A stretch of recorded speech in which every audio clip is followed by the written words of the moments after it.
Hai guys, kami mahasiswa dari Farmasi USU. Kami akan menampilkan hasil presentasi kami yang telah didiskusikan oleh kelompok kami tentang bahayanya merokok. Kami di sini membuat topik dengan judul berhenti merokok. Pertama-tama izinkan kami mengenalkan diri kami dulu.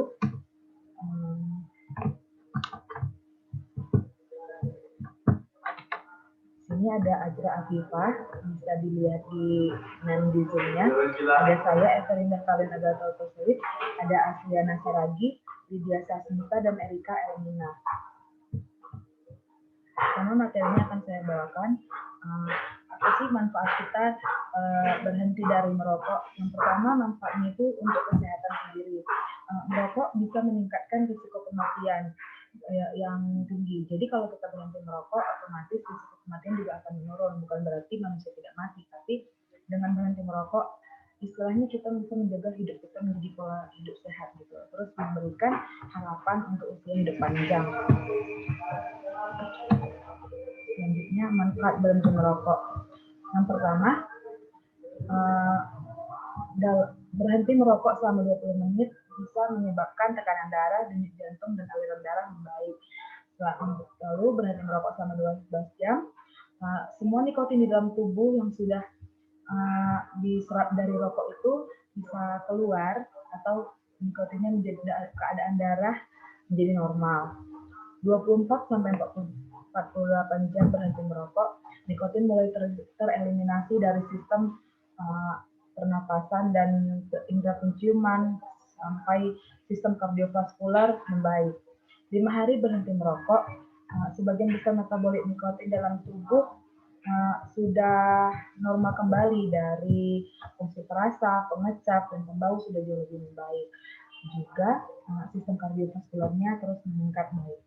2 minggu sampai 3 bulan kita berhenti merokok, risiko terhadap infeksi pada luka setelah pembedahan berkurang secara bermakna. Maksudnya kayak potensi untuk kita hidup sehat itu udah lebih bagus nih kalau 3 bulan berhenti merokok.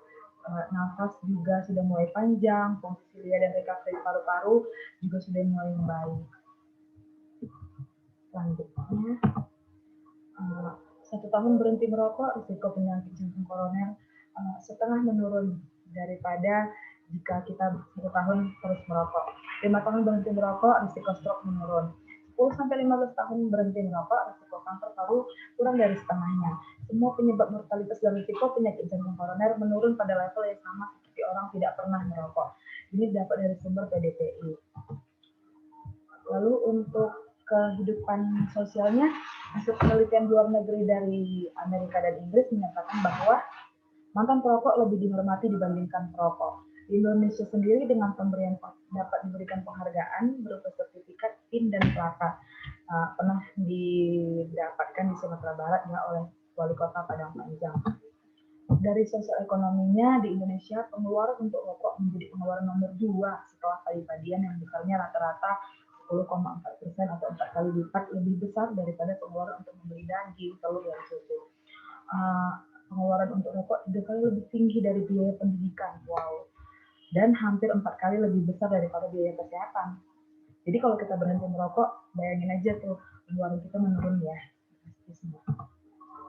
Lalu apa sih yang bisa dilakukan untuk upaya berhenti merokok? Yang pertama, kita bisa melakukan identifikasi awal, evaluasi dan support motivasi, terapi berhenti merokok, dan kita follow up sampai si perokok ini bisa berhenti merokok. Identifikasi awal itu seperti apa sih? Identifikasi itu pertama dari profil perokoknya dulu, lalu tingkat ketergantungan nikotinnya, lalu tingkat motivasi dia untuk berhenti merokok. Nah, selanjutnya identifikasi status klien. Bisa dilihat di tabel. Yang pertama dilihat klien yang mau berhenti merokok itu bantu dengan langkah 4T atau modifikasi 5AS dan AGC. Lalu klien yang belum ingin berhenti merokok, kita tingkatkan motivasi kliennya, contoh dengan wawancara atau konseling motivasional. Lalu klien yang baru berhenti merokok, kita lanjutkan kegiatan berhenti merokoknya sampai benar-benar tidak merokok lagi. Lalu klien yang tidak pernah merokok, berikan selamat karena dia telah menjaga pola hidup bebas dari rokok. Lalu kita lakukan tes ketergantungan nikotin. Yang pertama kita lakukan wawancara, berapa lama setelah bangun tidur Anda merokok? Seperti itu bisa dilihat dari tabel, diberikan pertanyaan seperti di tabel yang telah terlampir. Ada tingkat. Lalu menilai tingkat motivasinya. Yang pertama sangat simpel, pasien ditanyakan mengenai beberapa besar motivasi untuk berhenti merokok dengan skala 0 sampai 10. Jika 0 berarti dia sama sekali belum ada motivasi untuk berhenti, jika 10 berarti dia sudah sangat termotivasi, lebih gampang untuk memberikan upaya supaya dia berhenti merokok. Nah, selanjutnya akan dilanjutkan oleh teman saya, Azra Afifah. Selamat Azra. Yang kedua yaitu prinsip dan dukungan motivasi. Prinsip dan upaya berhenti merokok tuh ada 3, yaitu semua tahapan terdapat proses pembicaraan penting, yaitu menelaah sejauh mana sih pasien itu termotivasi untuk tetap berhenti merokok. Yang kedua itu apabila tingkat motivasi seseorangnya itu rendah atau kurang, maka kita perlu melakukan dukungan motivasi kepada perokok. Yang ketiga, dukungan motivasi ini juga diperlukan dari anggota keluarga ataupun orang terdekat.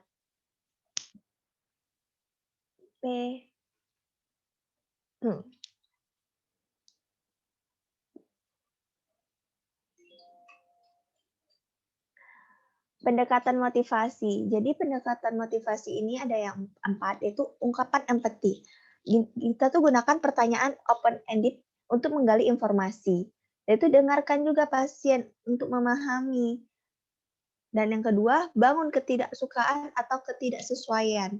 Tekankan kepada pasien mengenai ketidaksesuaian kebiasaan pasien merokok dengan suatu nilai, tujuan, harapan dari program. Yang kedua itu tekan pada kalimat yang mengundang komitmen dari pasien. Dan bangun dan memperdalam komitmen yang sudah dibuat. Yang ketiga itu menghadapi penolakan. Potong pembicaraan dan alihkan perhatian jika terdapat tanda-tanda penolakan dari pasien. Dan nyatakan empati.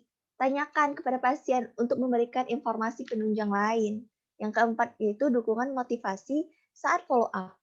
Jika perokok berhasil melakukan pantangan, jika perokok melakukan penyimpangan dari program, jika perokok merokok dengan kembali setelah 2-3 minggu program.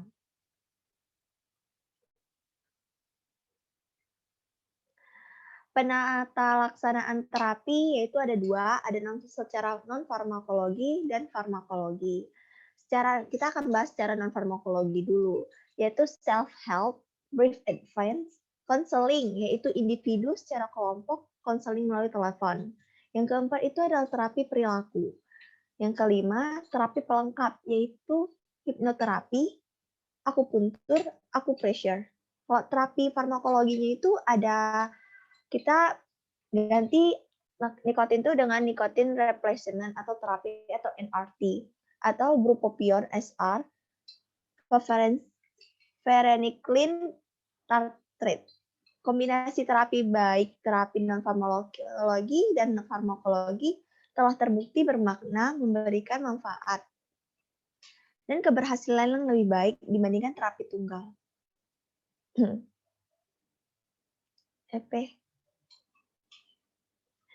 Cara berhenti merokok. Yang pertama, berhenti seketika.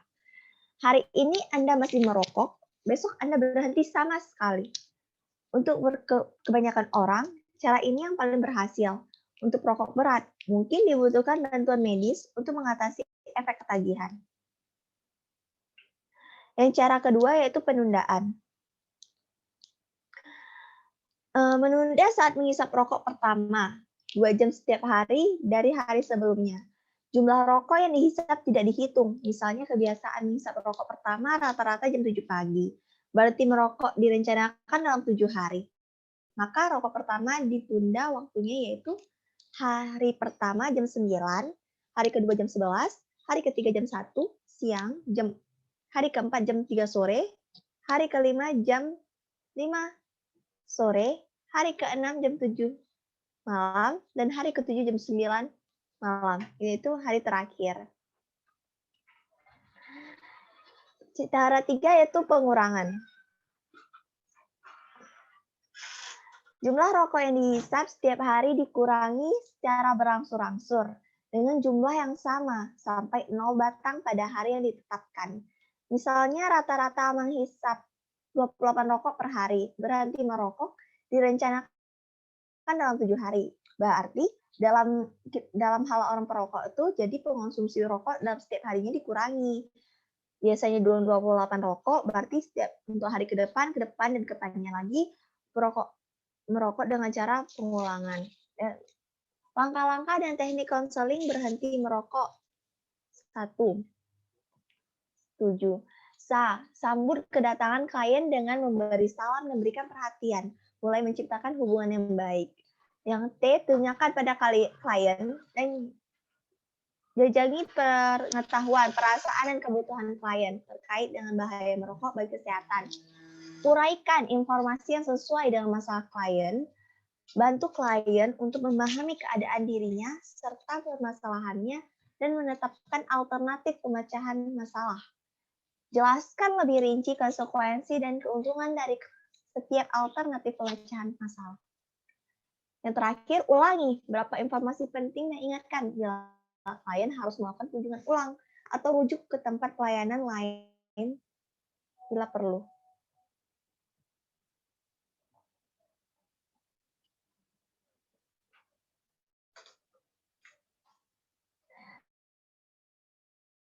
Contoh pendekatan umur remaja. Karakteristik merasa merokok bukan adiksi. Alasannya sosialisasi dan penampilan. Pendekatannya sebagai tenaga kesehatan, kita hindari, nasihati, nakuti penyakit gitu. Dan fokus pada dampak langsung rokok, misalkan napasnya bau, giginya kuning, tegaskan akibat nikotin dan karboksida pada prestasi olahraga, dan jelaskan iklan rokok yang tidak jujur.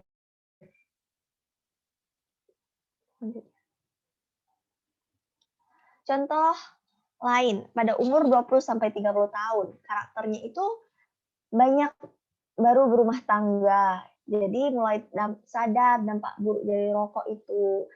Ingin berhenti tapi ketagihan, ingin berhenti karena akan sudah hamil, itu biasanya pada wanita.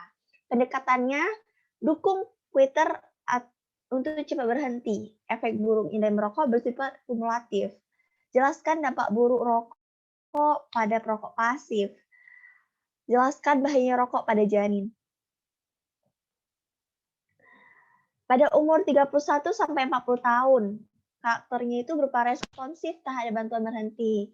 Risau akan efek gejala putus nikotin. Sudah pernah mencoba berhenti tapi gagal. Pendekatannya, tekankan pentingnya kualitas hidup yang baik. Jelaskan gejala putus nikotin secara sementara dapat diatasi. Sakitnya itu berupa penyakit kronis. Nah, kegagalannya adalah kesuksesan tertunda. Perlu terus mencoba. Kalau di umur 40 tahun ke atas, karakternya itu berpendapat tak masalah karena sudah lama merokok. Yaitu sudah sering mencoba tapi gagal terus. Jadi pendekatannya simpatik terhadap logika mereka. Tegaskan manfaat berhenti merokok pada umur berapapun. Jelaskan bahwa relapse adalah umum. Yaitu usaha terus mencoba adalah penting. Selanjutnya akan dilanjutkan oleh Asriana.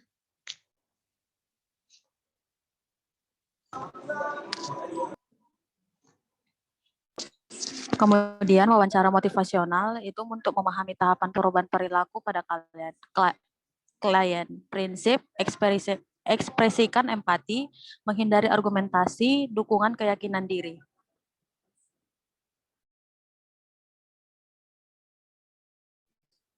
Tahapan perubahan perilaku yang pertama itu tahap pro-kontemplasi atau belum berpikir sama sekali, mendidik klien mengenai efek adiksi, perilaku, dan bahayanya. Kedua, tahap kontemplasi, mulai berpikir bahwa merokok menimbulkan masalah. Yang ketiga, tahap preparation atau persiapan. Yang keempat, tahap aksi, itu sudah berhenti merokok. Dan yang kelima, tahap pemeliharaan, yaitu maintenance, tetap tidak merokok. Tahap keenam, kekambuhan atau relapse, membantu menghadapi ambivalensi, mengevaluasi komitmen dan hambatan yang ada.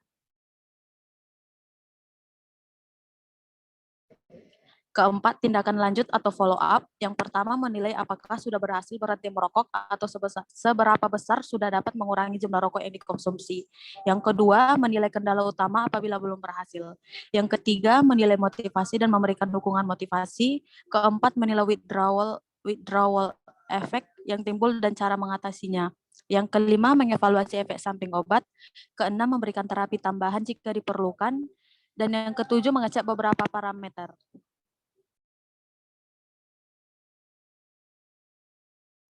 Kemudian penanganan withdrawal effect. Penanganan withdrawal effect seringkali membutuhkan konsultasi dengan spesialis.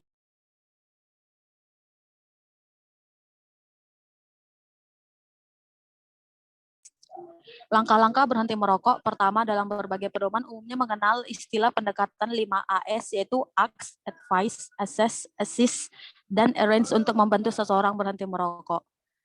Kemudian akan dilanjutkan teman saya, Lydia.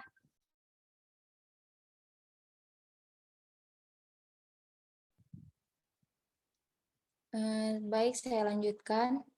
Garis besar langkah pendekatan.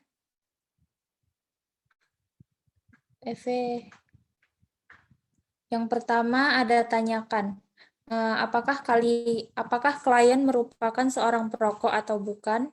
Yang pertama, tanyakan tipe klien, profil perokok, tingkat adiksi atau ketergantungan nikotin, dan tingkat motivasi untuk berhenti merokok. Yang kedua, identifikasi dan dokumentasi setiap perkembangan upaya berhenti merokok setiap pertemuan. Yang poin kedua, yaitu telaah. Nilai keinginan klien untuk berhenti merokok. Yang pertama, kita pastikan dulu klien memiliki keinginan untuk berhenti merokok atau tidak. Bila tidak ada, maka diperlukan suatu konseling motivasi. Yang kedua, nilai sampai manakah tahap keinginan klien untuk berhenti merokok. Apakah pada tahap kontemplasi, siap, tindakan, dan pemeliharaan.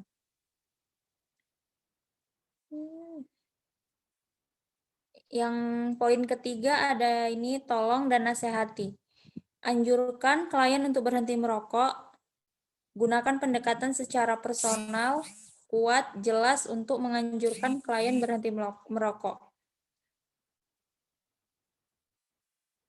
Untuk klien yang belum berniat untuk berhenti merokok, tingkatkan motivasi dan upayakan intervensi lanjut sehingga klien di masa yang akan datang akan berhenti merokok. Wawancara atau konseling motivasional. Yang poin selanjutnya yaitu tindak lanjut.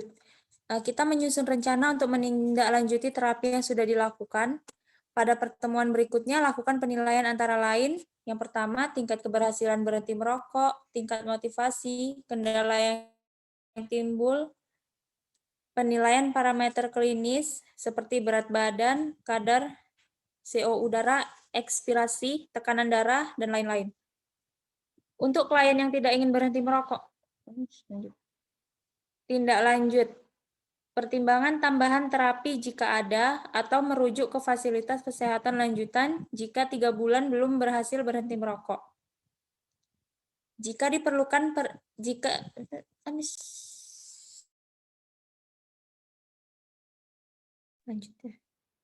jika diperlukan, direncanakan terapi tambahan untuk berhenti merokok dengan merujuk ke fasilitas pelayanan kesehatan lanjut.